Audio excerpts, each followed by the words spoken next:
What's up guys, this is Bree from Fractured Compass. Today we're in the San Bernardino National Forest here on the Heart Rock Trail.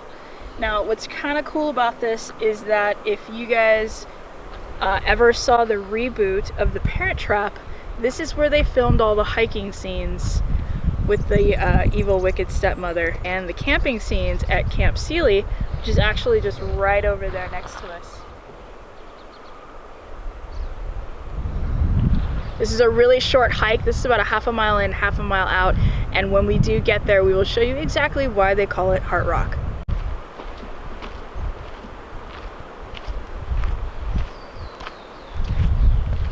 So I feel what's really spectacular about this is that you've got San Bernardino County right below, and when you get off on Waterman Canyon and you take that road straight up and you go straight up into the mountains, coming up and you have the city, and then you have this. I mean, check this out.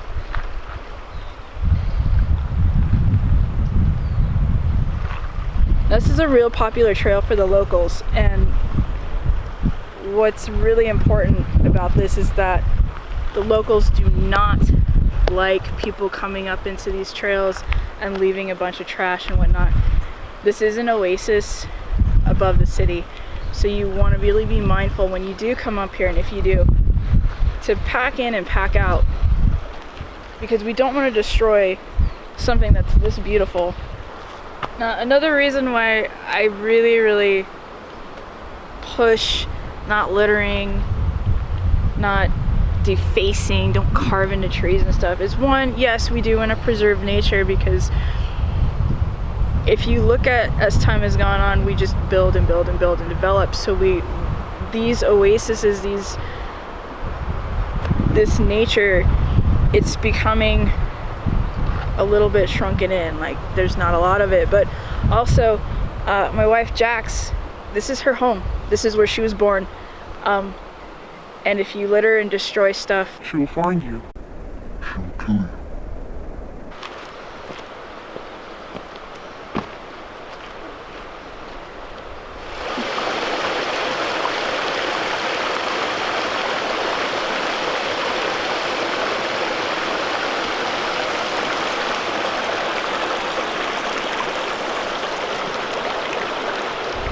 So this trail's pretty much marked out. If you can see, we've just come down, continues going on up. It's a pretty easy trail. But if you want a little bit more adventure, and I've done it before, but you're probably gonna get wet, is you can actually follow the river, which we have water in right now because it's been raining and snowing and all that kind of stuff. But you can rock hop it. I've rock hopped it before, and yeah, you do get wet sometimes, and there's some difficult spots, but it's actually a really good workout.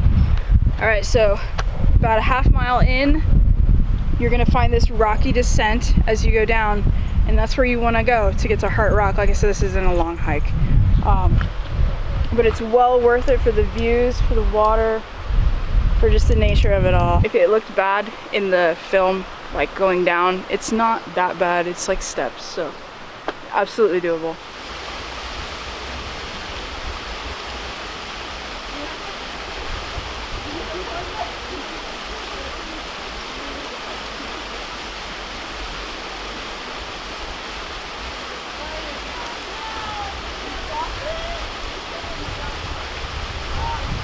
So this isn't the bottom of the stream, but it pools right here. And then runs off. So we're a little bit down from Heart Rock.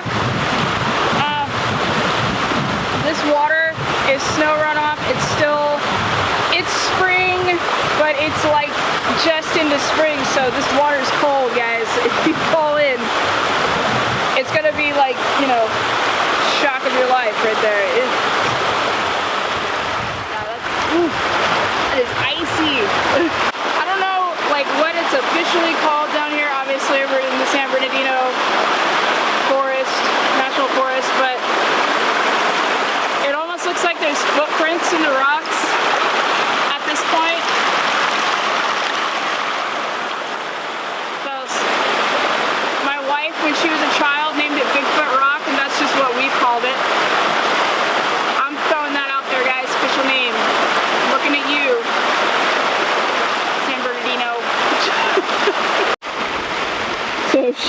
braving the water. Like I said, she grew up here. This is, you know, look at that. Look at this. Look at that. She's walking in the cold water. So, when I first came up here, I'll tell you a short story. It's a little embarrassing story. Because I thought I was super cool, and I went to this little pond where we're at right now, and there's fish in it. So later in the springtime, hitting summer, the fish are gonna start spawning, and they're gonna go down, and usually they kind of follow this trail, and they'll pool right here. And I thought I would be super cool, and I would get down really gently into the water and catch a fish with my bare hands. I was like, Bear Grylls, eat your heart out. I can do this, right? I can survive. I am a survivor. Well, as I was easing down and I took off my shoes, I hiked up my pants, I did not calculate that there was gonna be moss where my feet were gonna go, and there were crawdads at the bottom of this area. So as I eased down, my ease turned into a cannonball. And I just went in. The fish didn't move. The fish were in the deepest part of this pond. They didn't move. They looked over at me and was like, dumbass. And then I got bit by a crawdad on my toe, and that was the end of that. Crawdads don't bite. Oh, pinch. Whatever. I got pinched. Yes. Jax just reminded me crawdads don't bite. They don't. But they hurt. So, little insight into my clumsy life. Maybe there'll be more in the future.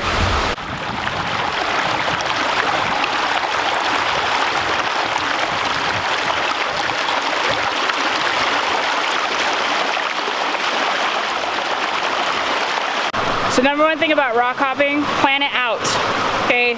Don't just start stepping stone, unless you just don't care about getting wet. I'm going the not getting wet route, so I am planning out what rocks I'm gonna be doing. Another thing to keep in mind when you are rock hopping through creeks is that not all rocks are going to be stable. So, yeah.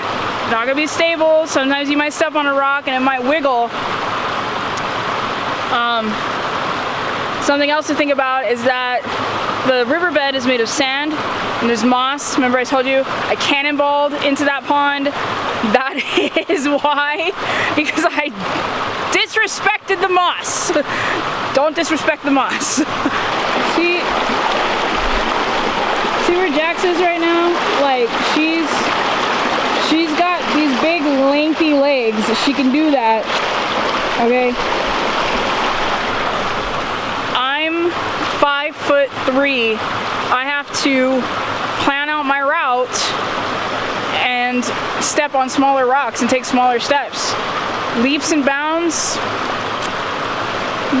not all the time, not for me. So where we're at now, this is the top of the waterfall. The stream river feeds down and falls from right down there where we were.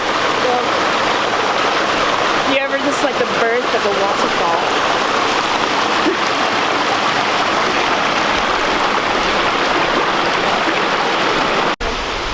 So you can see behind me, oh that's weird light, what we're doing, climbing back up from trying to show you the heart in that little cave area. Remember to always have 3 points of contact when you're doing any kind of rock hopping or climbing or anything like that. I'm not a professional climber, and I won't take unnecessary risks, but I do know, when in doubt, your butt is your best friend, because I have sat down and slid most of the time. Look at this, look at this. Look at this champ climbing up here. If you feel like you can do it, do it. If you don't, if there's anything in your body that's like, shouldn't do this, don't do it.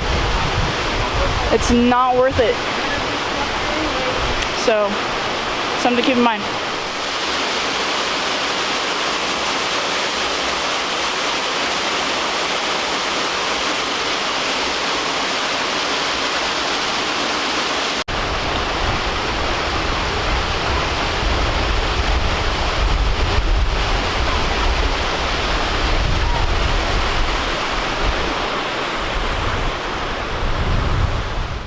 So we just met Tiger and his like wonderful owners.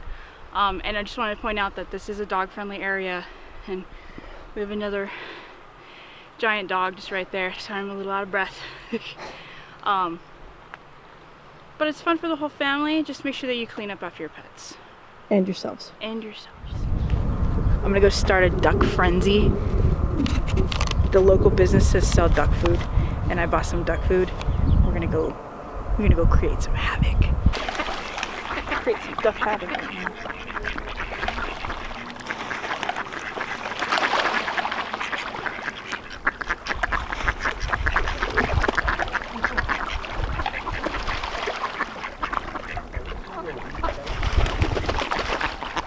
Thank you so much for joining us today, guys. This is a local's favorite hike. Right now we're at the Lake Arrowhead village.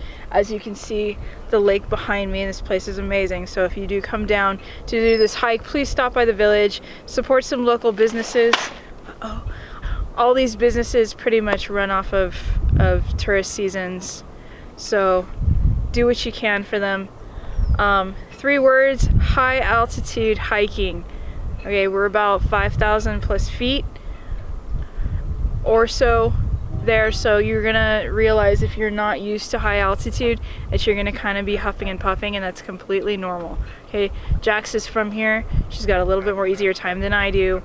Me going up and down, I'm starting to get used to it, but as you can see, when I was up on that hill talking about the dogs, I was still huffing and puffing, so it's gonna happen.